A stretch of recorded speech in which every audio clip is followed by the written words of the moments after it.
What's going to shorten your life is having low levels of testosterone for the rest of your life, not having optimal under doctor's care testosterone treatment to balance you out. People don't understand when you get high estrogen, it can cause you to be depressed. Yes. And you don't even realize it. Does that patient want to inject that frequently? And we've had some that buck the trend, because it's not always the hard and fast rule that, oh, if my SHBG is low, I can only do daily injections. What I deal with is far different than what you deal with, but I deal with constant questions of, well, what should I run for TRT? It's almost like the question of, how do I lose weight?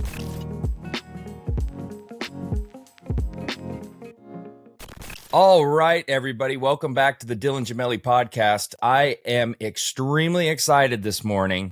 My guest today, I met at Mr. Olympia, and ever since I met him, I've been dying to have him on the podcast. All the way from the United Kingdom, I would like to welcome Mike Kocsis. Hi, Dylan. Nice. Thanks for having me on. I've been looking forward to this as well. Absolutely. So it was really good that we had a chance to meet at the Mr. Olympia. That was quite an exciting event, the round table discussion, which I think you said we need to do more of, and that's in the works for next year.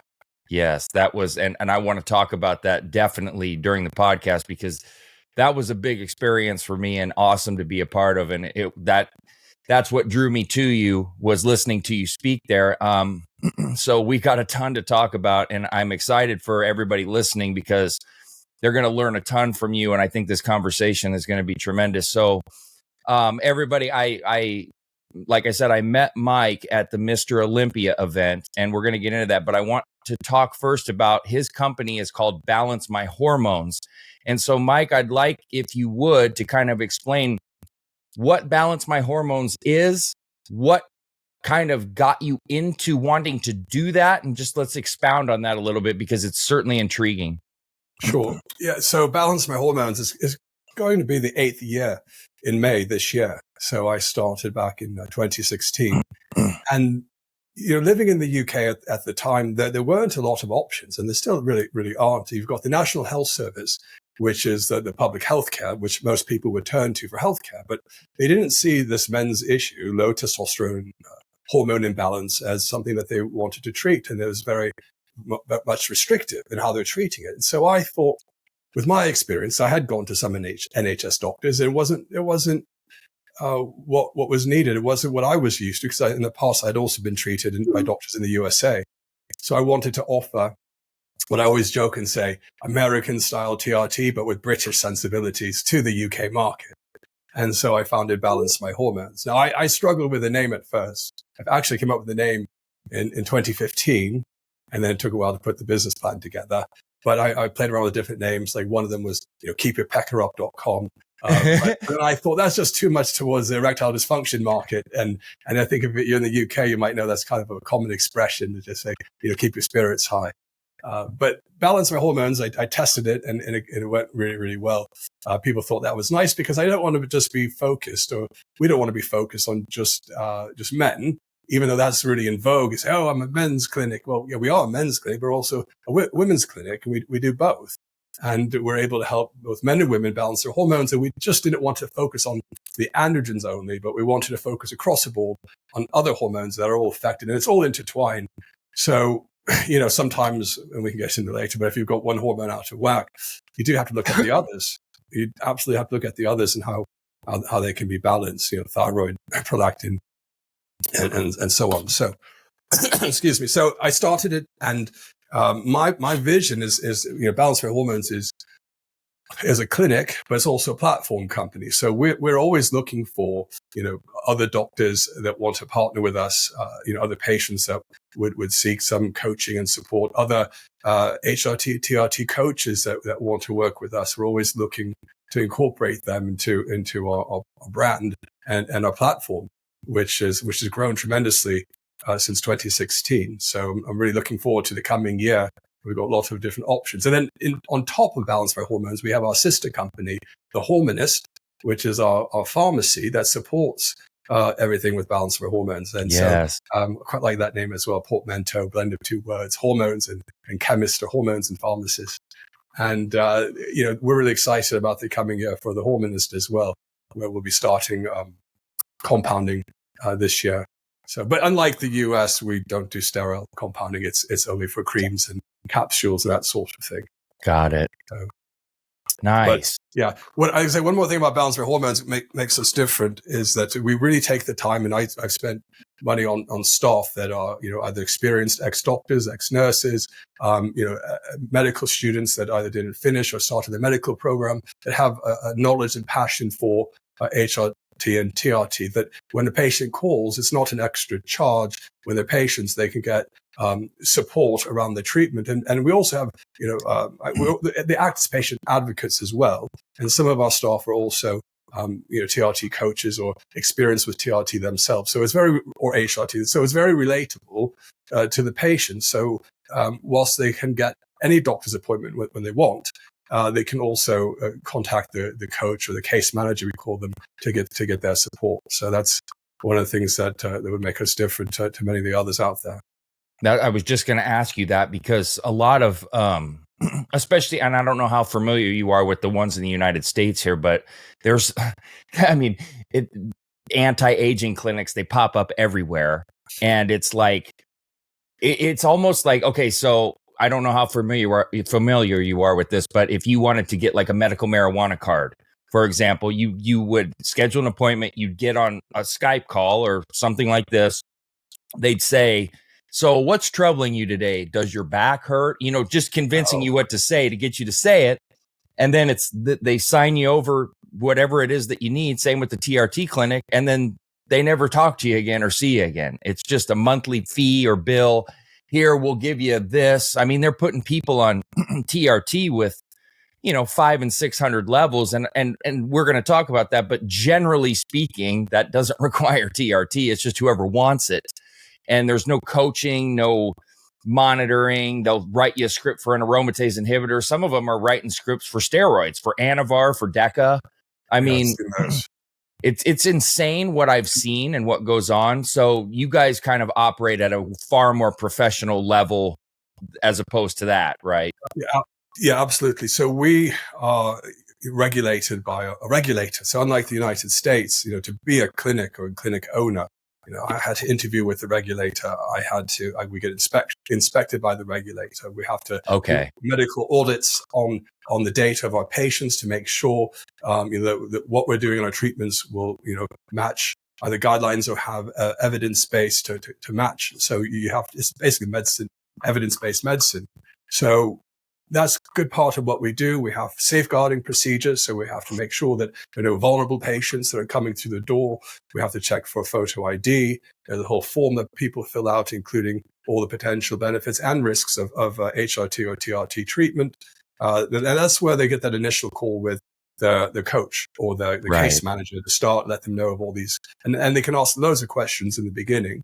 And then they would, if they want to proceed and they've got two different blood levels, demonstrating low testosterone in the morning, that usually if it looks like they have the symptoms, and we use the guidance from the ISSAM, the International Society of Aging Males. I think Abraham Morgenthaler has also been part of the committee that helped write this guidance, because testosterone is a strange thing. There's the total number, but then there's also the free, or we like to use a calculated free, or compare the calculated to the free if someone gives us a blood level that has a free on it. Because what you find is that what really matters is what gets into your cells and what activates the androgen receptor. And if you have very little free testosterone, you'll find patients that can be symptomatic. Right. So it's a guide between the total and the free. But yeah, this is kind of part of the process. And then for the follow-up, if a patient is deemed a candidate for TRT and they go ahead with it, after the doctor's consultation, they'll get their the medications in a hybrid subscription model. So whatever's needed for their treatment, including their injection supplies, or if they're using creams, that's all packaged and sent by the pharmacy. And then they'll have access, really as much as they need to the case manager. And then we have preset times for when they have to get their blood tests done. So we like to see a blood test done, between 6 and 10 weeks for the initial one to see how the levels are. Then we look at 6 months, 1 year, and then yearly thereafter, though we do encourage patients, they want to get tested at 18 months. That's absolutely fine. And our support service, because I've said before, we're like 3 companies in one, with the clinic, with the pharmacy bit. We're also a blood testing service. So it's all included. And when you go to our website, you're not filling out a form to say, okay, I want to order some testosterone, I want to order some HCG. It doesn't work like that. It's, we've taken the model that, yes, we can do things online and do them safely, but, Right. but we don't want it to be the point where it's so automated. So we deliberately slow down the process for the reason of safety, and also for the reason to give them that more personalized feel. So yes, you can do some of this from the comfort of your own home, except obviously getting blood tests. Right. But you can still have, easy access, because after COVID, no one really wants to travel around if they don't have to. And we've all gotten used to the ability to do calls like this. Right. And so we find it very, very beneficial to do it. And I think it's been worked out really, really well. And we have a growing patient base. So we try to give that support all the way through, and then and always do the follow-ups with patients. But that's how it works. You know how patients are there sometimes. I know. You have to space them up, and sometimes the end point for the patient is, I just want the medicine. They just care about. But that's not what it's about. It's about the whole support, the service. I think a lot of them don't realize, and any of them that have left to go to another company, they've come back within 6 months or so. They either dropped out of treatment, and then maybe they ventured off with another clinic, and then they end up coming back to us because they say, "Oh, I didn't like the experience there, and you guys seem to have a really good support system." Well, and that's one of the things that's troubling to me, and I see it because what I deal with is far different than what you deal with, but I deal with constant questions of, well, what should I run for TRT? It's almost like the question of, how do I lose weight? And it's like, there's no straight way to answer that without a full analyzation of each individual, because everybody's circumstance is different. And if you don't have like what you're offering, you're putting yourself at risk. Even like, for instance, I've been coaching this for 10 years, but I would still defer to somebody like you, David Lee, that I talked to, who's like another TRT person that's more of an expert on it. I don't care how much experience, even like somebody like me has. You need to have somebody monitoring you and watching you, no matter what you think because there's so many factors that you don't realize. And that's why I liked what you just brought up about free testosterone, because I really want to focus on that, because people tend to just look at that overall test number without understanding that the free test has so much to do with how you feel and your health and the effects that it can have on you. And so what I want to ask you is, in your expert, opinion, what other factors do you look at, like on blood markers? Because obviously we look at free test, and SHBG can have a direct effect on free test. And the higher that number, the more bound up it gets, right? So what, aside from that, and you can touch on that too, what else do you look at that could possibly negatively affect a testosterone level? So, I mean, there's various factors. So one of our premium panels and it's a comprehensive panel that we use, we start looking at the FBC, I think in the US you call it CBC. So we're looking at full blood count, including ferritin and iron studies, TIBC, because, someone can have hemochromatosis. So right there, that's a clue. So if they have hemochromatosis, there's a good linkage between hemochromatosis and testosterone deficiency. So I guess to take it back, it depends where you want to start in the process. So starting in the beginning, we got full blood count, we get the biochemistry, you look at some lipids. You can, and the reason why you would look at lipids is it ties in with thyroid. If you have hypothyroidism, you might have really high lipids. That maybe if you can balance out the thyroid hormone, you can get your cholesterol back into a normal range.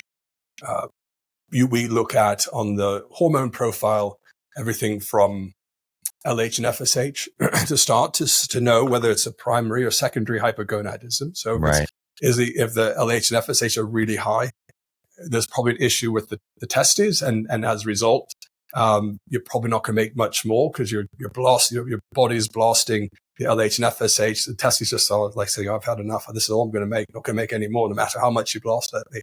And then that could be one of the causes of the low testosterone.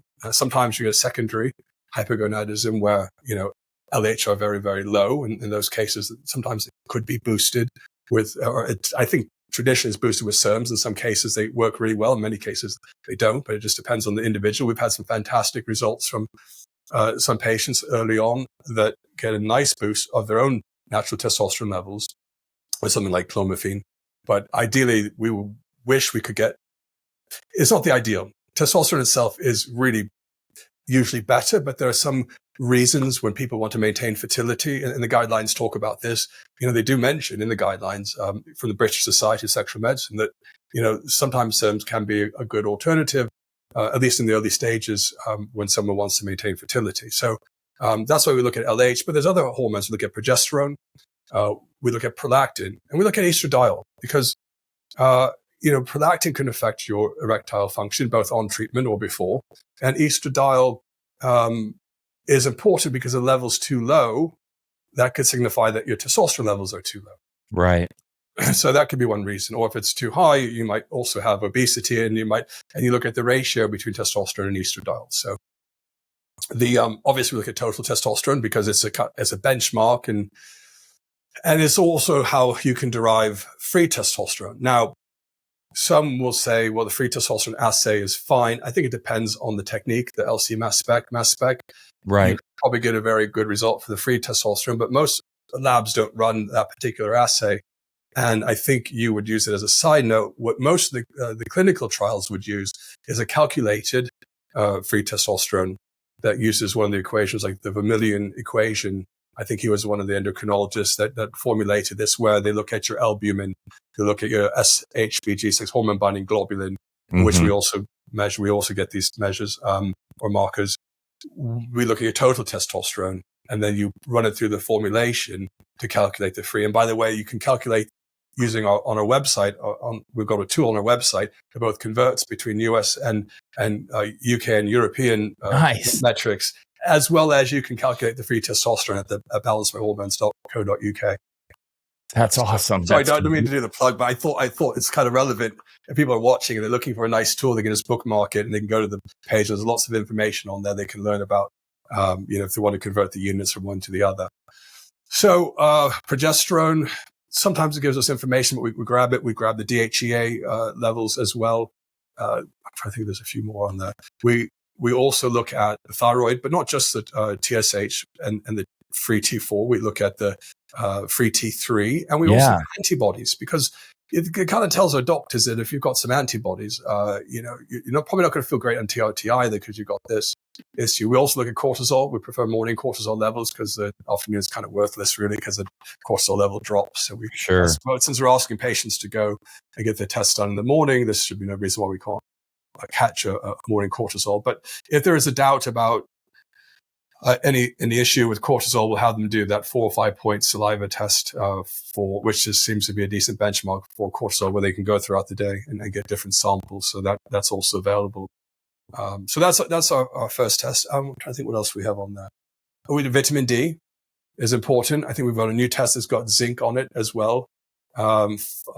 Folate, we're looking to see if that's on the level. So because some of these other biomarkers might be low, and it could be one of the causes of your testosterone treatment. And you may not need treatment. You may just need to, up the vitamin D3. So that's something our doctors might explain to the patients, because it's hard. I mean, if you live in an area where there's not a lot of sun, and even if there is, you can't always get your vitamin D3 to be optimal. Right. So. See, and this is what's so important, because I get this, I'm tired, I need TRT, or, my testosterone level is this, I need TRT. But there's not, just because your numbers are low does not necessarily mean you have hypogonadism, and does not necessarily mean you need TRT. And that's why all this analyzation is so important, because fixing some of the other issues could correct that. And, people. It can. But, I've also seen on the other side where people do there's only so much you can do, Sure. even if you're a monk and you're just so fixated and focused on your health and wellness. But there's a lot of different factors that come into play that may Right. be beyond someone's control. And part of it is our exposure to environmental toxins, our exposure to stressful lifestyles that we can't really get away from. And so we're already at a disadvantage when we're starting. So then the question is, you fight fire with fire. I've said it before, do you, add the testosterone to counter the, what we're all exposed to, because the way we're living isn't, unless we're off in the wild, we're not going to be as active, right? There's some, tribes out there that are active all day, moving most of the day, 10% of their time, they're sedentary, but the rest of the time they're out and about moving. We just don't move that much every day. I've got one of these Apple Watches. I make sure I hit all my rings every day now. Yeah. And that really pushes you. I before I had it, I didn't realize I wasn't standing up as much, and I wasn't, getting my steps in, and wasn't burning as many calories. So it's really helped. And I actually brought my weight down from around 103 kilos to around, I weighed 98 this morning. So I was probably around 230. 240 at one point down to I think about 115. So nice, man. Great work. So so it's been my focus, because it's easy. Even with TRT, it's easy to get off track. Oh, sure. Diet, exercise, and it's temptation. But anyway, I want to talk about, we've got to be careful not to play gatekeepers, because you see this a lot with the traditional endocrinology societies. And I've heard some endocrinologists or just their attitude is like, I'll decide if you deserve this.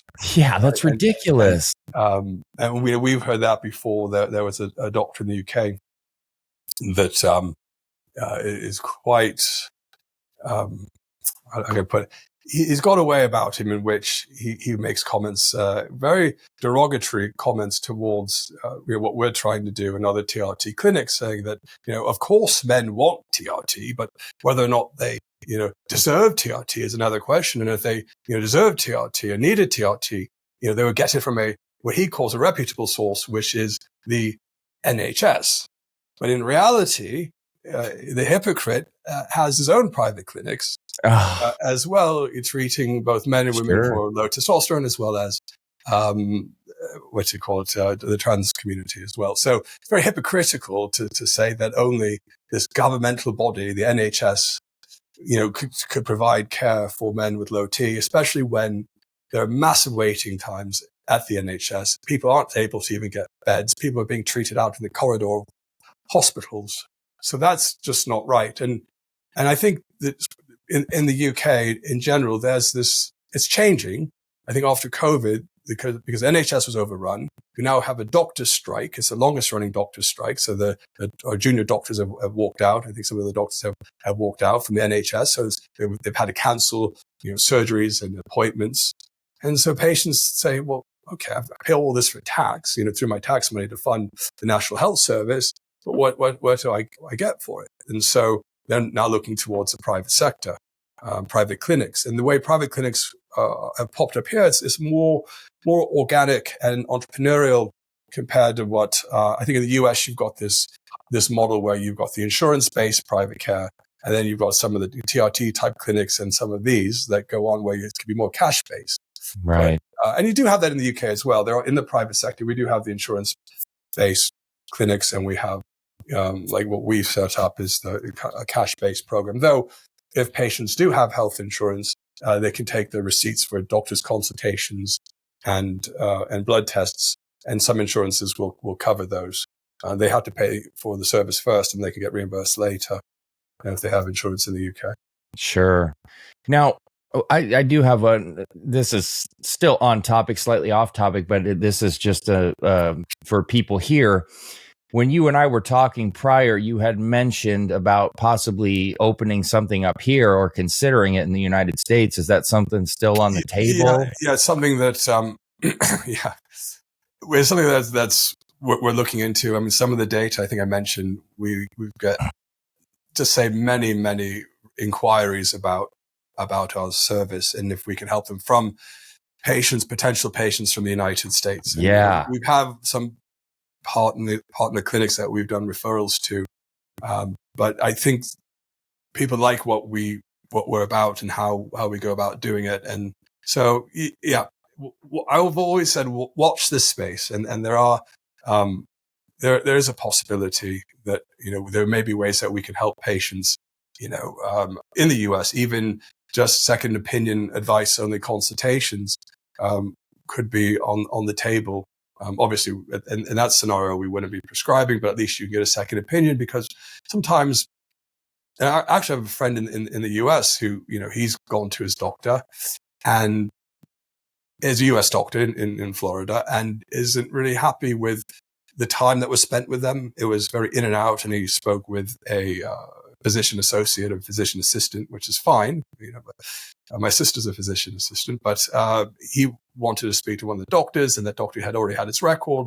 So he's considering, we're kind of trialing it using our service for just a consultation advice only, to see if that gives him some a second opinion. Obviously, we can send a letter, or usually when patients come through, we have we call a consent to treatment plan, which has what they're prescribed and what the recommendations are, almost like a mini report that goes on it. We send it to the patient in their portal. So, I mean, that would be some of the value add that we could do for patients in the US, but it's still early days. And so watch this space, and 2024, 2025 could be the year. But, we're happy. Look, if people are interested, they should still contact us. And we can weigh that up of how we might be able to help them, because that will also help gauge, what the interest level is. But I'm always careful, because I have lots of friends in the US, and I don't want to step on any toes. Well, yeah, but business is business. What we would see would be more that a collaboration. So if there are existing, doctors that would want to be interested in working with us, and we'd be very keen to take on discussions and working on with our platform, essentially, because we've kind of really fine-tuned it, using some of the regulatory model that we have in the UK, brings confidence to doctors in the US, because sometimes people in the UK will refer to some American outfits or even UK outfits as cowboy outfits. And so, and that's not a term of endearment. No, it's not. So, but, I've been approached, and they've looked at what we offer as, kind of a safe option, especially for doctors who might be running their practice but want to have a few more hours to take on hours. It's something we might be able to incorporate into a model. But again, it's really premature. But it's something that for a long time I said, no, let's just leave it. But it's hard to ignore some of the facts that have come in. Is that I think we have a really good, strong brand, and people like how we do it. And it's a nice blend of things where you've got the efficiency of how we treat, but with the personalized side of it, and the ability to talk to a case manager and book in, or speak to the doctor when needed. Yeah, I would love that. That would be awesome if you guys did come here, because you do it so well and so right. And it's not that there are some good places here for sure, but it's definitely, there's far more bad than good. And it's funny how you brought that up, calling it a cowboy outfit. And that's what they do that when they feel threatened, or and when people start to do stuff like that, you have to question anything that they're saying regardless. But you know how it is. That's just the way people are, especially, like I said, when they feel threatened or that they could lose business. So it's a good point. Sorry, go on. No, yeah. So what kind of got you into this? What drew you to this, like the studies of TRT and testosterone and hormones? Because everybody's got their own story on something personal that happened to them, or maybe it's just business or a love for it. What intrigued you so much? And was there something certain that happened to you, or just something that drew your interest to it? No, when I was 22, I knew something wasn't quite right with my hormones. And as many young people do, I just remember there was an article, I think in Newsweek, I happened to pick up, and they're promoting androgel, or not androgel, it was the patches. This is in the 90s. And they talked about the importance of testosterone. So I got tested.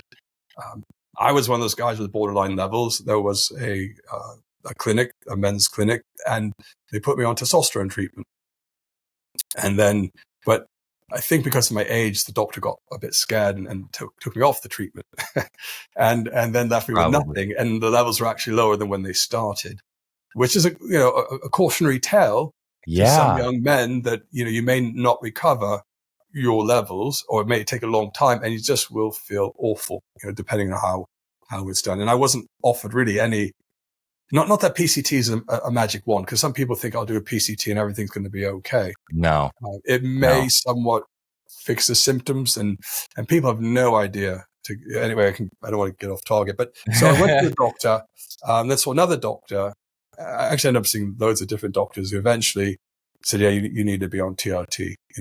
This is, and the reason is, and is why it was kind of borderline, was that looking back and from my knowledge I've gained over time was kind of personal. What varicocele is? So we talked about that primary or a slight damage to the testes. Mild varicoceles, and most of the urologists would dismiss it, say, "Oh, it has minimal contribution to testosterone, but it can erode fertility." But I mean, the two go hand in hand, really. So I didn't really enjoy their dismissive attitude. So never really dealt with that, because the testosterone replacement therapy then was covering it. So I had this passion for it and became very knowledgeable. And friends would ask me, who were, this was back in, I think, the mid noughties, middle 2000s, were asking me, questions, because they may have been on TRT for one reason or the other, even though there weren't that many as there are today. And they ended up turning to me for, advice or questions about it. I became very knowledgeable about it. So years later, because I'd always worked in the medical sales sector. My background is my degrees in undergrad and my master's of healthcare administration. Nice. So, I worked at a hospital. I've worked in medical sales. So when that was no longer an option, and I thought, well, what would I want to do? And I've been talking for years about setting this TRT clinic up. I'm probably way back, I would say around 2011, thinking about how do you set this up. And so finally, when I got off that whole corporate treadmill, I started Balance My Hormones. So, but it took a while. It took a while to really get the courage, like any business startup. Well, yeah. To just keep cracking at it every day, little by little, whittling away at what you're trying to accomplish. And now it's evolved into such a great company. I've got an amazing team, 2 companies and 2 amazing teams, and it's just fantastic what we've been able to do in the UK in so little time. What kind of this is something I'm curious about that I've never really asked anybody at a TRT clinic. What kind of criteria do you have for like the people that work there? Are they like specialized doctors? I mean, what are you looking for, and what different types of people do you hire? Because I'm assuming there's different levels in different areas that people are in. So in the UK, there's a group called the British Society for Sexual Medicine. Medicine. So that's a good area to focus. Endocrinology, and I don't mean to be disparaging, well, maybe a little bit, because I've had some endocrinologists in the past that just left me disappointed. Right. And we tend not to really, they tend not to, it's their own fault. They tend to be dismissive of TRT, and they tend to focus on the more Klinefelter syndromes, the more those kind of conditions. They work on diabetes. So I've often quoted as saying that, we really ought to rename endocrinologists from endocrinologists to mediocre diabetes specialists. So no offense to the good endocrinologists, but the ones, because if they were good endocrinologists, then they would, or good diabetes specialists even, they would see the benefit of testosterone treatment, especially in diabetes. I think maybe that it's changing a little bit. I know there's a national audit going on in the NHS that is considering the role of testosterone, but an audit is really like a mini study, essentially, that they look at to see if there's a benefit of testosterone in some diabetic patients. But it's just very controlled. It's like, my precious, of who. And for good reason, because whilst you can have a life on TRT, like I have, there can be ups and downs. Not to say that there aren't ups and downs for those who aren't on TRT. I think it can be frustrating because the patient's on a medication, and then maybe the morning erections go away for a while. And like, what's going on? I'm on the treatment. Everything's fine. Everything looked perfect on paper. Why have the erections gone away? Well, okay. Well, let's look at what's going on. Maybe you're jet lagged. Maybe you're not getting enough sleep at night. And there are many different factors that can take you there. But what I'm saying is it's not to be taken lightly either. So the criteria, what are the criteria for people coming on TRT? Obviously symptoms. And again, Right. we follow their criteria of the ISSAM, and we kind of look at also guidance from the British Society of Sexual Medicine. And what we like about the ISSAM, but also the BSSM, the British guidance, is that it talks about symptoms are really, really important. Okay. But then you also have to look at some biomarkers where historically patients would fall. The problem with some of the biomarkers and the blood tests are many of the blood tests could vary, even from a similar sample, from sample to sample. You could retest the same sample, you might get so many points difference in the testosterone level. And so if you've got a threshold or a cutoff, and they're just a little bit on one side or the other, and say, oh, you don't need treatment, but yet they've got all the symptoms and all the other metabolic indicators that there's something wrong, then I think that's wrong, because they may be helped, or maybe they need some coaching to see if that can bring it up. But many times when they arrive on the doorstep, if you will, they've already tried those things or think they've tried those things. And I think there's only so much you can do, because those habits will last a while. You've got to find a happy, comfortable middle ground. Because like when someone's trying to lose weight, for instance, or get into shape at the beginning of the year, they're very focused, early January, maybe February, and then starts falling off in March and the rest of the year. You've got to look at the average of what people do. And if they can't maintain that, and even maintaining that might not be good for the testosterone levels, that level of intensity of exercise and maybe going to the gym every single day, that will wear out your testosterone levels as well. So it's not always possible to raise the levels with just that. It helps. You can see the cholesterol levels going down, that sort of thing. But when all else fails, you got to have a serious discussion with yourself, with partners, and with the doctor to see if this is the right course for you. And obviously we're going to look at biomarkers, but not just the total testosterone. We're going to look at calculated free testosterone. We're going to look at, like I said, the other metabolic factors, HbA1c, the cholesterol. We'll look at it, see if they have hemochromatosis. Is that the cause of the low testosterone? We'll really dig down if there are vitamin deficiencies. Is that the cause of low testosterone? So the criteria is based on that. And then the guidance talks about, and I think in the UK, it's 15. Well, in the ISS, International Society of Aging Males, I think some of the doctors will say deficiencies of testosterone, symptoms of testosterone could start as high as 15 nanomolars per liter. Okay, so 15 nanomolars per liter, I think I should go to my own conversion. I think is just about 450. Could be wrong on the US scale. 400, 450, I think is. I think that's probably right. When the early symptoms, and to be fair, 450, 500 was a low cutoff point in the 90s for low T, and obviously that's changed. I mean, how do we get from that to 300? And sometimes they even go as low as like 270, 280, depending on the area, like LabCorp or Quest. They have different numbers they go to. I mean, I'm sorry, but that's insanely low. But, they'll say they come up with it looking at their patient base. They might make their own determination. But who's making the determination? This is frustrating across the board, because you can look at things like biomarkers like HGH or even thyroid, but more so like the testosterone and growth hormone, IGF-1 levels, is who decides what a healthy level is, right? So I think there were studies done. I think the same guy I mentioned before, Vermeulen, we pronounce his name right. They did a study in the 90s that looked at diabetic patients, average testosterone levels, free testosterone levels across a age range, and then non-diabetic patients. And obviously, non-diabetic patients are going to have a higher level of testosterone, and they're much higher than today's norm. And they could look at the median or how it's spread across to different population groups. And again, they were higher. And now the other consideration is, how does one titrate levels? What do you titrate them towards? A younger person's, because in the realm of the anti-aging or age restoration, is you don't want to be a 50-year-old with 50-year-old levels. You want to be a 50-year-old with 25 or 30-year-old levels. Right. They keep dropping down. So there's no point in replacing naturally low testosterone levels with artificially low testosterone levels, because I mean, you may as well just keep your own, with the exception that perhaps and this is very important, when patients will get their blood results, especially after treatment, and especially with some of the topicals, the creams. it's really hard because you're trying to pinpoint a particular number, and people will be happy or sad by the number. We all do it. I've done it before. But if you get a number back and you're disappointed what it is, but we forget that we could take things out of context.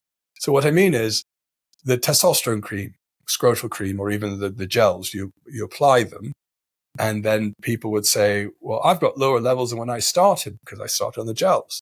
Because we measured them, or they got measured too late, or they went in and didn't do, I think for the gels, the guidelines are within 5 to 6 hours after application. Now, there's no rhyme or reason why. I think it's just to satisfy the patient that, okay, it's getting into your system. But what we traditionally do with injections is you want to look at the trough, the lowest level. Right. So, am I going to be too low before the next injection? But what can sometimes happen is those numbers might look lower than someone was anticipating or would like. But it doesn't mean it was low on the peak, because we know injections and even the creams, they spike and they fall back down. And if it's the creams, that's going to happen in a shorter window. So you have to, essentially, if you look at a graph, you have to measure what's called the area under the curve, and you have to compare the two. I think that's some form of calculus. You compare these areas to know what you have. But people don't see it that way. They just see that one number, say, I'm low, this must not be working. Right. So ideally, there'd be something you can put on your arm that would measure you hourly. And then you can see a graph out on your phone, right? Or and see all the different hormones. But I don't think we're there yet. So the other way to do it is you can do to satisfy that patient. You can get a mid peak, because if you get a peak, then they'll say, "Well, you're overdosing me because my levels are too high." But then that would be the level to expect them. And sometimes I've heard this from other clinicians who will look at a level and it shows outside of the range, and they don't understand the context. Well, that test, because let's say you need to do a thyroid test and you couldn't wait until your trough level, you end up getting a peak or mid peak, and it's outside of the normal range, and they say you're on too much medication. But hang on a minute, I was only doing a fraction of what the guidance talks about doing, a full 250 milligrams of a testosterone ester every 3 weeks. Okay. Or maybe 2 weeks if, some trans men get it every 2 weeks. That's literally written on the package leaflet for some of the medications. So trans men get to take it every 2 weeks, and everyone else every 3 weeks. That's if you were to follow the package leaflet or the NHS protocol. So if you were to take that 250 milligrams and do a measurement the day after or 2 days after, you would have a massive spike. It would probably be, 2,000 nanograms per day. But that's the traditional way of doing it. And then if you measured it 3 weeks later, then you'd be hypogonadal again, back to where you started. Right. So that's where the area under the curve makes a difference. But it's not fair to leave a man hypogonadal for 2 weeks because some of the esters will only last about a week reasonably. Yeah, exactly. So it makes no sense. So to have a doctor, question another doctor to say, oh, why is this patient's levels are too high? Or even a patient to question you, say my levels are too high. It's only, you have to put it in context, and it's only based on the time in which you took it. So if you realize the time that you took it, that yes, that was my peak, then you label it as a peak. If that's my trough, it's the trough. It doesn't mean, so even if your trough comes down to where you started, it doesn't mean you were that way in the beginning of that dose. And that's something a lot of patients need to get their head around, because they'll say, my levels are this. Well, those levels are dynamic. They're not static. Exactly. So your level was this at this point in time. And I think a lot of people have a hard time getting their head around that. Well, and I'm glad you brought that up, because that's a factor that I don't hear anybody talk about that. Literally, I've never heard anybody bring that up or talk about that. And that's such a good and valid point. And that's why a place like yours is such a big deal, that you have that kind of information. Now, let me ask you this. I have two questions for you, but let's start with this one. For you, and like we said earlier, the question of, well, how much should I take for TRT? Well, I don't know. What do you find? Because I'm sure it's just like when I do a video and I'm talking about steroid cycles, for example, and I say, hey, this is a standard dose, but that doesn't mean that's the dose for you. What do you tend to run into that you find to be more of a typical dosage? Because what I tell people is, and I want to know if you agree with this, but this is what I've always found formula-wise. And generally speaking, your testosterone level will reflect about 5 to 7 times what you're dosing. So if you're dosing 100 milligrams of testosterone per week, I would expect you to be in the 500 to 700 range, closer to 700, unless you're not metabolizing well and you have a severe case of hypogonadism. Do you find that formula to be accurate? And what do you tend to see? If you had to say what your average TRT dose is it like 125? Is it 150? What do you find your average to be amongst all of your clients? I think you got to look at different factors. For some patients, if they have a low SHBG level, they're going to excrete out a lot. So giving them a massive amount in one go is not going to be appropriate for that patient. Right. And it's funny because what people do, I'll see them write on it. We've got a forum as well, a Facebook group. And what people write on the Facebook group is like, I'm doing 100 milligrams a week, but I'm doing, 25 milligrams, or 20, so much per day. Or so wait, I got that wrong. Let's say I'm doing 100 milligrams, 125 milligrams a week, but I'm injecting 3 times a week, or I'm injecting 4 times a week. How much are you injecting? Oh, I split it up. Okay. But then so my point is, you're doing what you're doing. If you're injecting that, then you're doing that dose so many days a week, right? You're not doing the 100 milligram dose. So let's say you're on a 4-day split, I'm doing 100 milligrams every 4 days, you're doing 100 milligrams every 4 days. If I'm doing 50 milligrams twice a week, you're doing 50 milligrams twice a week. But if they say that 50 milligrams twice a week, they might say on the forum or the Facebook group that I'm doing 100 milligrams a week. Right. So it's not helpful if people don't break down. I want to know the dose that you're doing. It doesn't matter how much you're getting in a week. What matters is what you are on the trough level. That's my point. Because it's going to go up, it's going to go down, and when it clears, you're going to do an injection again. So it really doesn't matter what you've done in total for the week. What matters is each injection period is what matters, right? And where you fall in the trough, because you're not going to do an injection, then another injection, then measure it at the end of the week. No. And I think a lot of people fall into that trap as well, not understanding. Because I think maybe from the bodybuilding community, you get so ingrained in what are you doing, per week, and right. I think it's kind of pointless. But you asked, what is our average dose, or what kind of doses do we do? And I'm saying it's bespoke TRT. We've got a dose for every different person, and at the pharmacy we've got, we have access to many different types of testosterone. We've got testosterone propionate that comes, 25 milligrams per 1 mil. Right. We have the testosterone enanthate. And in the UK and in Europe, most of them come in, or all of them really, except for one, come inside ampules, glass breakable ampules. You have to break them open, which seems so archaic, but that's how they're made. Because they're made to be single use, which starts me off on a whole nother tangent where, some patients see it as liquid gold, and our instructions from the doctor, and I know people are going to hate this, is, use the dose that you're prescribed and discard the rest. Because if you open this glass ampule, there's no rubber bung on it. It's open to the air. Yes, there's a preservative in it, but we can't guarantee the sterility once you've opened it. So if you're doing things and decanting it into something else, there's one thing for the compounding pharmacy to do that, because they've got, a whole, sterile laminar flow setup. It's all ISO rated.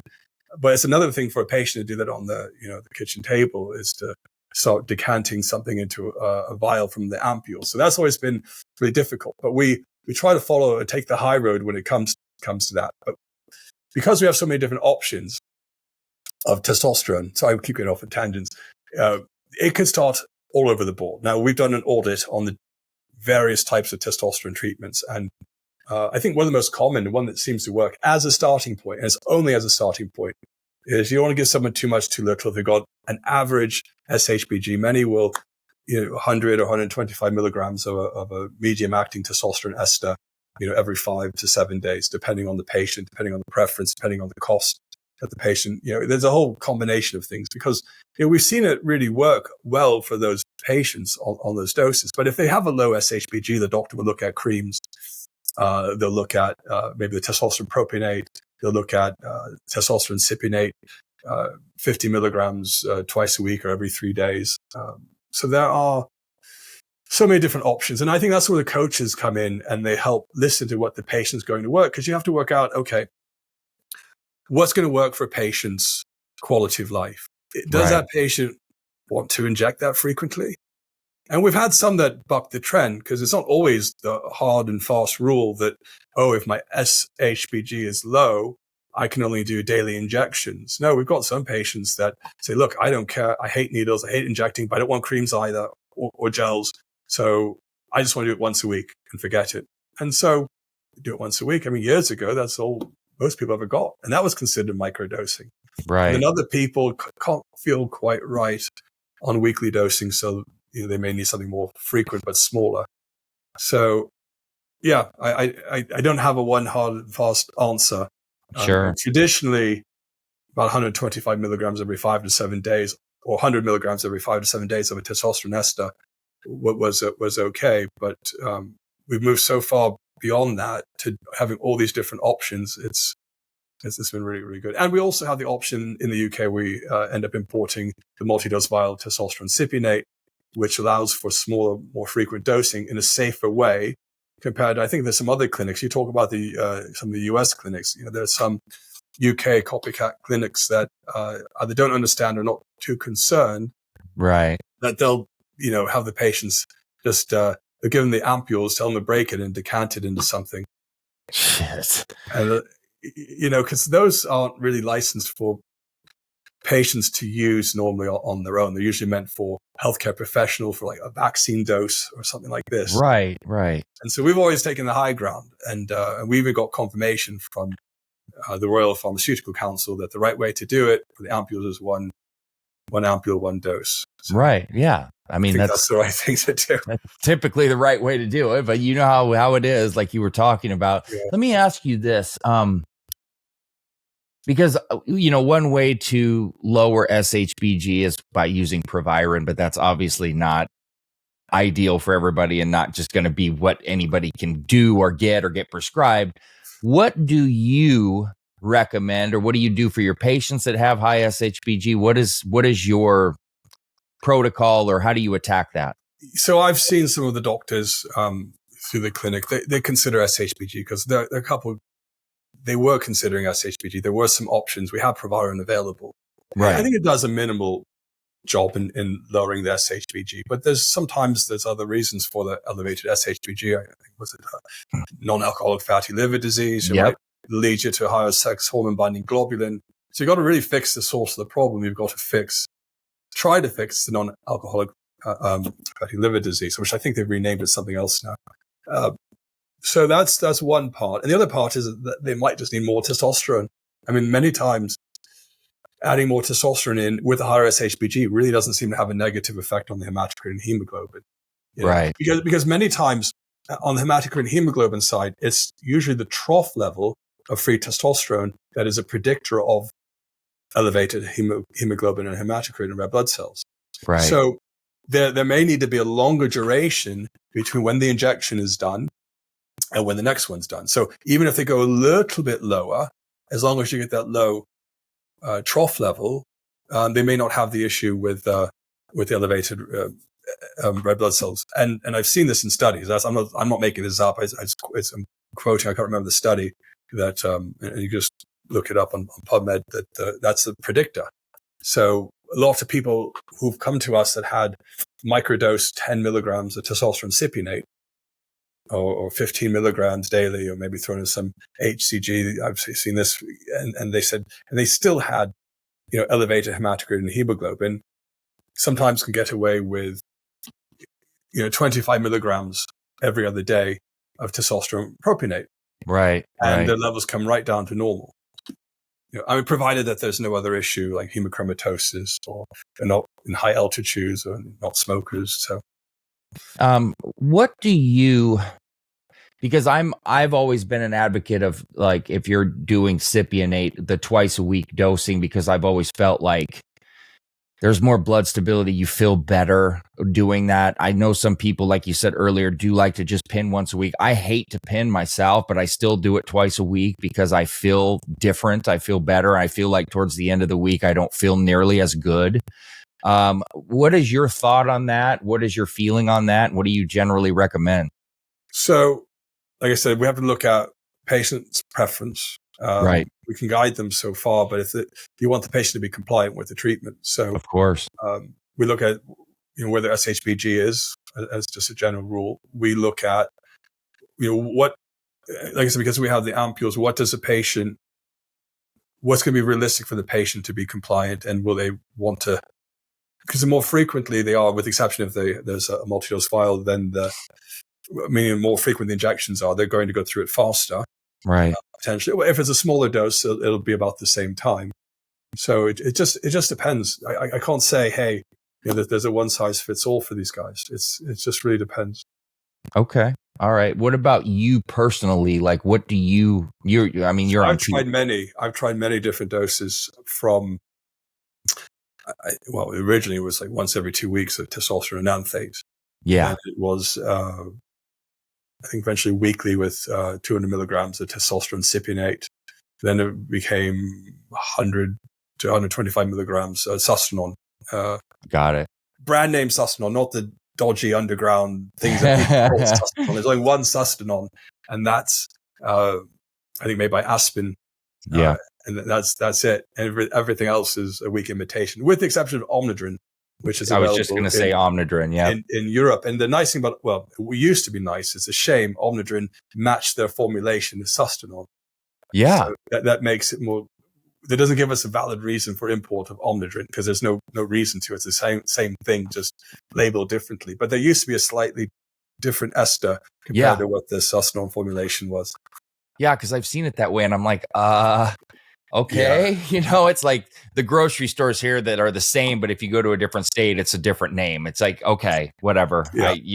Or like the two different Aldi brands. There's a German version. They're both from Germany, but there's sometimes you see them in the US one way, and in the UK you'll see them in the other. Yeah, it's just slightly different logo. I don't get it. I think they literally are just different. People own different licenses to those different formulations. Probably. And they got the approvals of the regulatory agencies. And so that's kind of how it works. But what I do now is 50 milligrams every third day. All right, cool. And that keeps my trough level around 25 to 28 nanomoles per liter, which is probably around 800. That's right. Yeah. And that's where I like to be in like the 650 to 750 range. I'm generally right around 700, and I do like 125 milligrams of cypionate a week, and that works well for me. But like we said, everybody's got to figure out their own. So here's one that I struggle with this because I am not a fan of HCG at all. I know some people are, and I always tell people, look, it has a small place, I guess, in a steroid cycle. For me, it's like on a fertility protocol, it's part of it. It's not the main part of it, but it's part of it. Here it's like when they write you a script at a lot of the clinics, not with the doctor necessarily, but a lot of these clinics, here's what they're doing.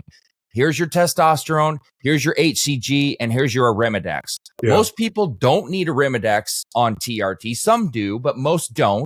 Most people have no need for HCG whatsoever.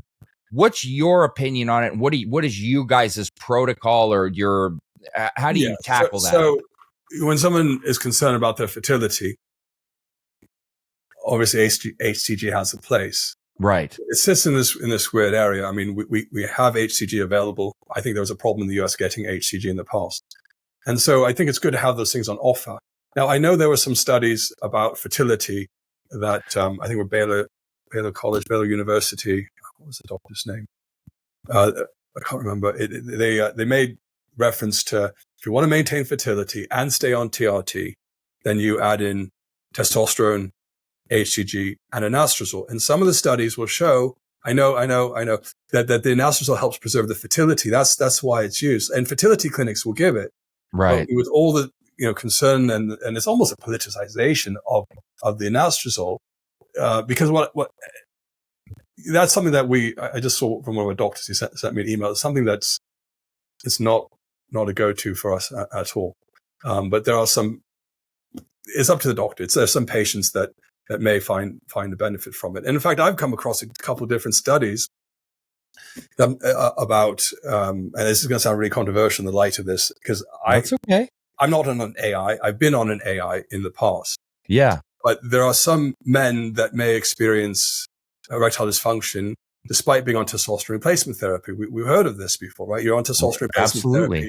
Everything's on point. Estradiol might be a little bit high, but you say, no, can't do an AI. No, can't do it because, like my friends, some other ones, they say you can't do an AI. And it's become very politicized. And by right, you shouldn't. I mean, in the early days of TRT, there was no AI involved at all. But back then, in the early days, you would mock the doctors, the Kaiser Permanente doctors in the US who weren't writing an AI to go along with your testosterone treatment. And even one of the endocrinologists that saw me, I think back in the 90s, had written me a aromatase inhibitor, but wrongly at a really high dose. And I'll tell you why, because you shake your head. There are studies that show why does erectile dysfunction happen. So one, it might create collagen in the penis and create venous leakage, even in the presence of testosterone. Right. And two, it can increase prolactin in some people when the estrogen gets so high. Sure. In some people. So for that small segment, I've seen some of the studies where they've given an AI a small amount or a various different amounts. Sometimes they give too much in the studies. They give way too much. They do seem to solve that problem. I don't know what lots of people say the long term is you're going to have cardiovascular issues, etc. I don't think there's enough studies. I'd like to see them that would show that. But I think common sense, a lot of people say, well, I don't want to have to be on more medication, full stop. True. And that's been the point. But then if you've got a problem and it fixes it, then you think, well, maybe for that particular patient, not crushing the estrogen, maybe slightly getting it into balance might be an option for that patient. If you try everything else, because I don't know what's worse. Do an ergot dopamine agonist, like cabergoline, where you're not sure if that's going to give you valve problems down the road, which it wouldn't, it shouldn't. Right. There's no evidence that it would, but there are little blips in the literature. Sure. Or aromatase inhibitor. And the problem with aromatase inhibitors are some of the literature are all based on women who are completely suppressing their estrogen, which is really bad because you need estrogen. And one of the reasons why I don't use aromatase inhibitor is because, many reasons, but one of them, it can lower my HDL. It can lower your growth hormone level. It hurts my joints. I've got osteoarthritis in both joints and it feels better when I've not used the AI. Dries you out. But there have been times when I had used the AI and if I was having issues where the morning erections weren't coming on, a little bit of the AI, you know what? It fixed that. Yeah. It fixed it and it went away. And I think there was a time I wrote it down, just even a few years ago. I looked in my diary, in my calendar when I did do an AI. It was 1/4 milligram, maybe not even once a week. It would be maybe once a fortnight. It's when the symptoms were coming on, a little bit of that just kept it quiet. Sure. Brought it down a bit. A little bit of a change kept it, feeling a bit better. So it's a tough one, that. And I hate this topic because it's become so politicized in the TRT community. Right. And you often wonder, has it been politicized so that certain doctors or clinics could stake out their claim and say, look, we're different. Or certain people on YouTube say, we're different. We're not doing it like those people. We've got this whole new way. And so I think both sides have valid points. And I did a video with Dr. Ann McLean, some other things, because in the perfect world, and this is what my point was. So we've had patients and the opposite effect. They had low estrogen, despite being on a high dose of testosterone. They couldn't get the estrogen up high enough. So how do you explain that? So the point is bespoke, personalized care. You have to offer something based on that individual. There are some people that don't need an AI at all and probably should never have an AI. Sure. They don't need it. The levels are fine. The sex drive is fine. The erections are fine. They don't get a rise in prolactin. There are other people who might be obese. That's a good point. That may in the early days need it. There are some men who might be on finasteride. So they're already doing one blocking the DHT, which you shouldn't do. And if you sometimes don't give them an AI, I see later in the notes, they complain that they got swollen nipples and this, because you've forced it down one pathway. Right. So that's where some of the balance, and so if they're already using one poison, you hate to add another, but if you don't, and it's not really poison. I mean, Dr. John Crisley used to say, the dose makes the poison. Right. And if you do go overboard with it, you're going to get the bad joints. You may get the bone loss. You probably will get lots of bone loss over time. And I think the goal is to kind of, wean people off with the right protocol. But You know what? Everyone is different, and it's not for us to judge or decide what is right. We love the cases when there is no AI needed. It's better. And I know the cynics out there will say, "Oh, well, TRT clinics, they just want to sell more AI." No, we don't. It's cheap as chips. We don't charge a lot for the AI. I was going to say it's super cheap. But sometimes I think it's doctor's discretion, and if there is a place for it, it should be minimal. And I'm going to say one other thing. There are some of the gurus out there, some of the doctors who I've even had on my channel that would talk about all the negatives of AI. And we always ask, is it the anastrozole or the exemestane, or is it the medication itself? Or is it how far you've gone to lowering that estradiol over time? And I think they can never really pick it apart. But I've had those doctors say, I never use an AI, off camera say, well, there are cases when I have had to use an AI in the beginning for the shortest time possible. So those who think they are, so solid and not veering off to the dark side of the AI world, as it's now been painted in certain online places, that I just think there's got to be a balance, and it's got to be individualized for the patient. And the ideal is not having to have it at all. If you're one of those people that are fortunate enough, but I think I've seen it with myself. I've seen it with other people. There might be a period of time where it might be needed. Now, alternatives could be you go longer without having your next dose of testosterone, right? If that should be the last resort. But I think to say completely no in all circumstances, I mean, it's almost sounding like the abortion movement, right? That's in the US, right? So, yes. Doesn't matter the life of the mother, just, no. And I think that's, hopefully I didn't say anything too controversial, but it's just one of those areas where a little bit of flexibility, and it should be little and not very often that you would need it. I agree. And, I've taken a ton of shit over the years because I am a proponent of controlling estrogen on steroid cycles. And there's so many people, it's going to kill your gains, it's going to crush this. Well, no, not if you use it properly. The thing is understanding your body, understanding how estrogen prone you may or may not be. I can't if I use anything over 200 milligrams of testosterone, my estrogen level immediately goes over 50 into the 60. Like it's way too high. You don't feel good at all. No. And I am one of those guys that I know when I see water retention, I flip out. Or I'm like get puffy or yes. And that's a big, go on. Sorry. Well, you just don't feel right. And it some people don't understand when you get high estrogen, it can cause you to be depressed. Yes. And you don't even realize it. In a different way. I think high estradiol could act on the serotonin receptor. So normally serotonin make you calm, but too much. If you ever had serotonin that gets too high, people on SSRIs, they can't get erections. Or it's a lot harder. So if it's just a matter of doing a small amount of AI in those patients or in people, then that's a different story. I think what happens is there's a conflation that happens in the TRT world. That there are some people on a very, very small dose, and they probably don't need an AI. And there's some guys that need a slightly larger dose, but then also convert a lot. And the ratios is off because obviously the more testosterone you have, in most people, it's going to make more estradiol, but it's not always the case because I've seen it even in myself when my levels were reaching the trough, I'd still have quite a bit of, 40, 50 picograms of estradiol there. Yeah. So, and you don't feel good when it's like that. So how low do you lower the dose and still have an effective testosterone replacement therapy? If you keep lowering it, you still have high estradiol. Now you've changed that ratio in the wrong way. Absolutely right. Absolutely right. And it's one of those things that's very touchy and it's sensitive to everybody because I swear to you, in the bodybuilding community, it is immediately thought of if you use an aromatase inhibitor, you're going to crush your gains. And there's a fine line there. Yeah. And it's just like women need small amounts of testosterone, men need estrogen. And if you crush it, you're going to have problems. And if you go too high, you're going to have problems. So there's that fine line there.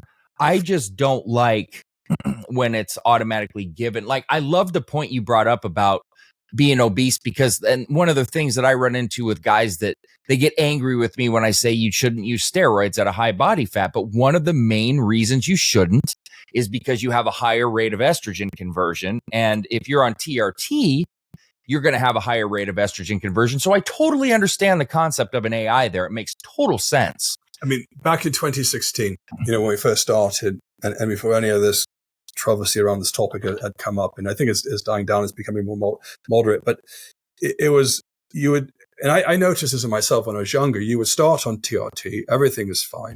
And then, like I said, 6 months later, what's changed? Okay, estrogen creeps up a bit. People don't feel good. Their bodies are supposed to have changed, but there may be some, negative effects of this. And, when people have been prescribed a small dose of it, tiny dose, if absolutely needed, and we can't change anything else, you do see a change, and people are happy, and they're not, the libido is good. The morning erections are hard. So, right. I think you leave it up to the doctors. We're always trying to give the latest data to the doctors. We're always trying to, and I do this a lot, to find out and say, hey, the less we can use it, the better. But, we can't be so absolutist in our view of this. And as some people are, because just like I said, the opposite is, do we start giving estrogen to men? They can't make any more estrogen because they have a genetic condition where they don't make enough estradiol. And like I said, we've had men that literally wanted estrogen added to their TRT because they weren't making enough. So of the estrogen, because estrogen is beneficial. But massive amounts out of the ratio probably aren't so good for you. And for the prostate as well. BPH, it may help aggravate BPH in patients. Let me ask you this. Why, I think I know the answer to this, but I want your answer to it. Why is it that it's always anastrozole that's prescribed and not aromasin? Why is that? Aromasin's amazing on paper. Yeah. It's a steroid-based molecule. It's a suicidal inhibitor, knocks the thing out. But it's bloody hard to titrate. And so you don't know how long it's going to be having its effect in the system. There's the half-life bit of it. Sure. Then there's the other part of how it's action, basically. So, okay, the half-life of the medications are half the time to remove half of that medication. Right. But there's still actions that happen after. So just because the medication's out, you still have now wiped out your aromatase enzyme. With anastrozole, you got this binding to the aromatase enzyme. But it seems in practice it's just easier to control. It's because I've tried both. Exemestane was so hard. Whether you split the capsules or have them, or the tablets, or have them compounded, it's you just can't seem to get it right. Where the anastrozole, I think, is just the easiest to manage and control. I mean, you could get away with, I think, a half-life for every 3 days or so. Right. Well, less you can do, like I've done in the past, every 20 days, 14 days, and just a little bit to get things down. And then you get that nice estrogen that comes back up. And it seems like the rising of estrogen, the rising of TRT, that seems to drive libido in a lot of people. It's not the static. Everyone talks about stable levels. And I think you can have stable testosterone levels, but then your E2 starts climbing. And that's what probably, throws a spanner into things so people think stable. I want to feel good all the time. I think that's what people refer to as stable. But sometimes you don't realize how good you feel till you start feeling not so good. So you've got the compare and contrast effect. Totally. But there's so many people keep repeating, I want stable levels, but your own body doesn't make stable levels. It's higher in the morning and lower in the evening. And exactly. And you try to match that with creams, but are you really matching it with creams? Because most creams, you do them twice a day. Right. And so you'll get this spike in the morning and throughout the day when you take your first dose of cream, and then your second dose, you get another spike 12 hours later, probably before bed. And then it might dissipate towards the morning, depending on what time you've gone to bed. So normally your testosterone will be the highest first thing in the morning, and it might be towards the trough at that point. So it's not quite diurnal. I suppose you can do it once a day, but even if you did it once a day, you're going to be low by the time the morning comes around anyway. So how is that matching your diurnal rhythm anymore? And is there any clinical evidence that matching the diurnal rhythm is going to make a difference? But I suppose the change in the short-acting nature of creams or testosterone propionate or some other, medium-acting testosterones, that may cause enough of a change. So, okay, so what you dip down into, the 400 or 500 range for an hour a day. So what? Because you're going to be right back on it. Now, if you're always stuck at the low level, 300, 250, 500, all the time, well, obviously you're not going to feel good. And that goes back to that whole area under the curve. So if you measure someone, the total amount of testosterone they got during an injection compared if they were always kind of mediocre, the one with the injection, even though their trough level is going to be low for them, they're going to have more testosterone overall given. Absolutely. Makes sense. Yeah. So here's another question that I had for you. When it comes to diet, because diet can play a part in all of this as well. I know it's not the majority of it, but it certainly can. And you can eat bad foods, and eating bad is certainly not going to help how you feel. Do you do any type of focus there at the clinic on that? Do you do any diet advisement or talk to people about that at all? And if so, what do you tell people to avoid?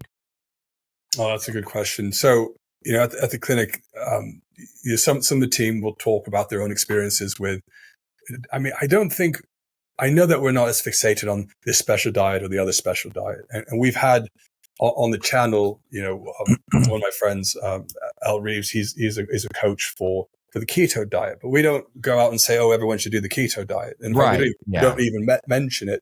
I think we listen to what the patients say. Many of the patients come to us already with a certain dietary pattern set up. And I know that our case managers and our doctors have talked about, well, how, just eat a balanced, healthy diet or Mediterranean diet is something that, I've heard the doctors focus on. But we're not out there only to give nutrition advice because I think that's a specialty role. And my guys are there to help support them and point them in the right direction to get that nutrition advice. And it's something that when it comes to nutrition, as far as vitamins and what they're missing and deficient, that becomes apparent in the blood tests. And I know we have some other coaches that were looking to collaborate with us to look at how we have a more holistic approach. And so we can refer off to some of these coaches, but it just depends what the patient wants to pay for, as far as, if they want that extra level of service for that kind of advice. But generally speaking, yes, the doctor's going to say, oh, you're eating that all the time. Probably not the best based on your blood levels to be on that. So that there is that coaching that's going on. It's just not more of a formalized coaching plan. It happens within the realm of the consultation or within the realm of the but there's only so much time that you can give, and you want to give as much as you can to solve the problem for the patient. And I think in the conversations I've had with patients, as when I was doing the coaching, that was something that we talked about, is how do we, what we ask them, what's your diet? And on the intake form, we ask them, do you drink too much alcohol? What's your diet like? Do you do lots of sweets? Do you do lots of, trans fatty acids? So all these things, we try to document and gather. And if do you smoke? We try to change that habit as much as we can. So it is a holistic approach from that point of view. Absolutely. Yeah. Diet's a big deal, man. And it's, I asked that. I know how difficult it is to coach diet. I've been a certified nutritionist for almost 10 years, and it's a lot of work if you customize it to people. So I get that. I just wondered if you guys touched on it, which I see that you do a little bit, and it's good that you do, because I don't think people take that into account either. I mean, we could literally probably touch on 1,000 different things that affect all of this, I'm sure. So that's cool that you do that too. I mean, it's just so well-rounded what you do. I want to shift now to the Mr. Olympia, because that was awesome. I mean, that was for me. Okay. So I started doing YouTube videos. I was one of the first kind of people that started talking about steroids. And I mean, I've been doing it since like 2012. It's when I started doing it. And it just was not commonplace to talk about it. And to talk about hormones and things in public, like that was going on at the Mr. Olympia. I don't want to beat a dead horse, but it was so different to be around it. And it was a big ass deal to me to see it. And I want to know how because you sponsored that for Dr. Michael, and I did a podcast with Dr. Michael Palmieri, and what got you in to do that? Like, how did you even get involved in that? And is that something that we're going to continue to see and you're going to continue to do? Yeah, I've offered to help sponsor for next year. But I met Michael, was it back in 2020, I think, right around the time at the Arnold Classic in Columbus. Yeah. And that was one of the first I'd gone to. Was it 2020 or was it the year before? I can't remember. What are those dates? I Yeah, had he met. was doing the Arnold before the Yeah. Mr. Olympia. Yeah. And then Arnold has gone quiet. And we had an Arnold, or have an Arnold here in the UK. We're not attending this year. We attended last year in 2022. And they didn't have it for 2023, so they're going to be back in March for the Arnold. But they weren't very supportive in the UK of Arnold, and they're not Right. in the US as well. I think they've got new organizers about the educational part of it. I think it's really important that there are a lot of young people, or the bodybuilders in this, which gets a bad name, or those guys that like to be into fitness, and there's the pressure from social media and the Instagram and looking good, and it's all over the place. Oh shit, I know. People really enjoy that, right? That this is part of life. But there's more than just the looks. There's the health component of it, and there's the education about what are you doing and what these certain components do. And it's not just at like Mr. Olympia. There are other groups, A4M, and these other big age management types of groups that look at all, and those are geared towards doctors for education. So all these events try to do, and the Mr. Olympia educational series is trying to do, is educate and inform people who otherwise wouldn't be informed, and help them to make safe, informed decisions about what's out there, what's good for your health. And there's so many different topics, from better ways to exercise when you get older that might recruit different muscle fibers.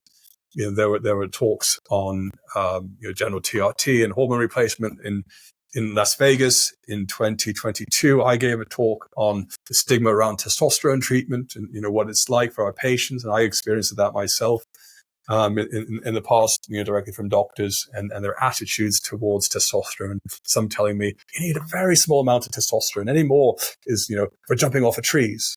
I'm just like, whatever, mate. You don't know what you're talking about. You have no idea. So I think the Mr. Olympia is set up to diminish the taboo around hormones. And it wasn't just hormones. There were other life extension options. They talked about peptides. They talked about different exercise routines, and I think it was really good. And nutrition, there's a whole, I think someone talked about nutrition there. And actually on our channel, the Balance for Hormones channel, along with Dominate Your Game, we will be posting videos of the actual talks that occurred there. So people can go to the channel and watch those come out. I think the first one is like Dr. George Tiliatos. Yes. He actually made the introduction to Michael. He's got me involved with it. And his talk was interesting about, getting an abscess from injections and how to manage that care and how to deal with it. I thought it was a really good presentation from George, and a bit different to the traditional ones that he's done. So, because that's useful information that people might not be aware of.